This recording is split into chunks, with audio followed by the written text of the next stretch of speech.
Hey guys, we're going to be dealing with, I think today, just a review of Foundations and Precalculus 10, so that'll be nice.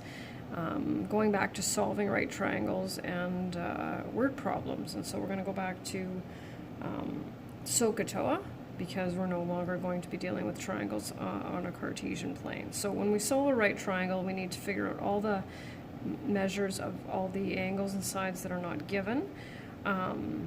And so we'll go back to how we label a right triangle. So this is the vertex, this is the point. We take the lowercase letter and go across there and call that side A.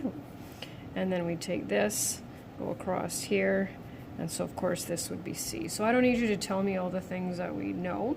And this is where you get a little flexibility, and don't worry too much about the answers, because depending on what you use and how you round, you may notice your answers are a little bit off. Don't panic about that, it's totally just fine.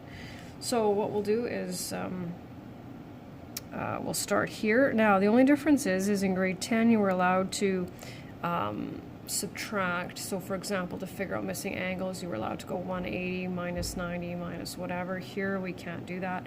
And then you were also allowed to use Pythagoras, and here we can't do that either. So we just have to use a trig ratio. The good news is that all we need is an equation, and then we can go right to the answer. So I think we'll start with, I like to use information that's given, so I'm going to use this here, and I'm going to figure out this one, and so I'm going to use cosine to figure out this one. So adjacent over hypotenuse, so cos of 20 equals a over 10, and so I'm going to, you can look at it as cross multiply. I'm going to take the cosine of 20 and multiply it by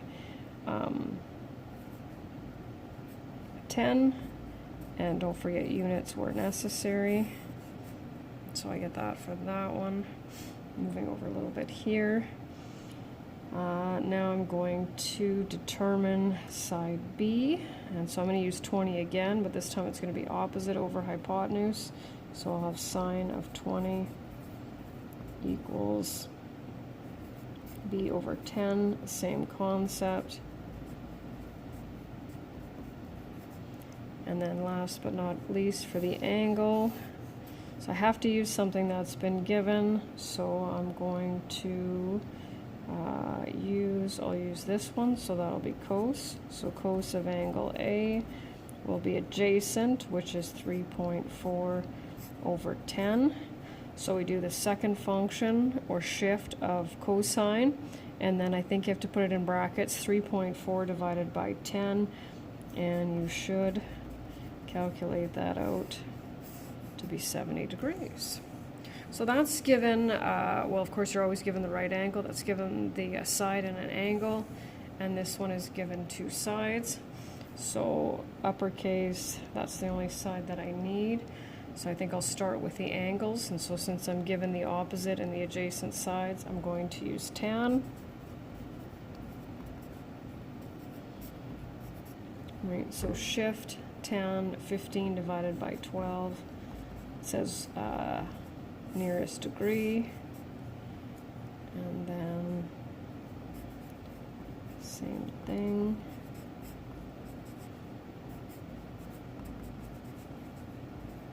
And then I need to figure out my side, which of course lots and lots of different options for that one. I'm going to choose cosine. So I'm going to go cosine of 51 equals n over 12. And 19.1 centimeters. And then problems. This is the exact examples that I give the grade 10s when I do that. I've given you a different example for a word problem, but when we're dealing with angles of elevation and depression, angle of elevation is measured from the ground up, and you'll always find it inside the triangle. Angle of depression is a downward angle and is outside. But what's important to know is that these are equal. These are going to be equal. So, and I'm going to do this one with you here. The world's 4th tallest fountain is at Fountain Hills, Arizona. The column of water can reach a height of 170 meters. If I stand 100 meters away from the base, what is my angle of elevation to 1 decimal place up to the top of the water? So I like to use this as my diagram. Kind of got a little bit carried away there with the drawing. Just erase that.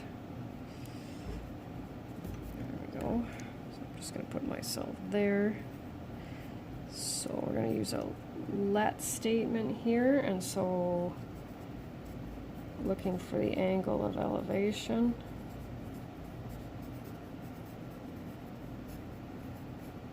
Okay, I'm going to put the information that I know. So this will be 100 meters, and I don't know if you can see that. I'll just go like that. And then this will be x. I'm just going to use theta, but I'd already put the x there. And so what do I need to use for that? Well, that's opposite, and that's adjacent, so I'll be using tangent.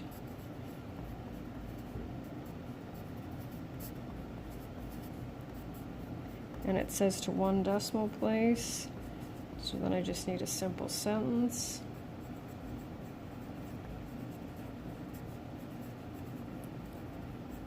Elevation is 59. There we go. And let me just check to see what I have on this one. I have 2 more examples, but I don't think I'm going to do both. I think I'll just do this one with you. The answers are in the blank and completed notes, so just take a look if you want to give yourself another one. So this one says, Prince Albert is 565 kilometers east of Edmonton. Moose Jaw is south of Prince Albert. The angle between Edmonton, Moose Jaw, and Prince Albert is 58.8. Calculate the distance from Moose Jaw to PA to the nearest kilometer. Draw a diagram, show an equation with trig ratio, and write a sentence with your answer. Okay, so and these are never ever, made up where Moose Jaw isn't where it's supposed to be. So hopefully you're familiar with the cities that are listed, and if not, well, you can just totally look it up. So I think last time I did this one, it was like a never eat shredded wheat. That's how I do it. I still do it that way. So it says Prince Albert is east of Edmonton. So I'm going to put Edmonton here and PA east. Right, and then it is 565, okay? And then Moose Jaw south of Prince Albert, which kind of makes sense here. There we go. And it says calculate the distance from, there's that one, and then the angle between Edmonton, Moose Jaw, and Prince Albert is 58.8. So there we go. And it doesn't specifically say do a let statement, but I'm going to do it. Distance from, Moose Jaw to PA. Okay, so what do we need? Let's see, here's our angle. So we've got an opposite and adjacent. So tan again, 58.8. So not sure if you're familiar, this is the first one we've done where we've calculated the denominator, and so not sure if you're familiar with it, but the long version is, well, we multiply both sides by x, right? And then, so then we have tan of 58.8 times x is 565. In order to get x by itself, then we divide both sides by that. So that's what I would type in my calculator, is this right here, 565 divided by tan of 58.8, and then I would get 342, and then of course my sentence. Distance from, and I believe that's quite close. I'm not sure if it's exact, but if anybody's driven there, that's not a crazy far off answer. And this last one I'm not going to bother with, but I will just tell you that it's kind of a two-part thing, so you may need to put some information in there, but I know it's done for you. So if you're interested in trying that one as part of your assignment, go for it and then just check your answer. And we are down to 2 more lessons before the final exam review. How exciting. Okay, talk to you guys soon.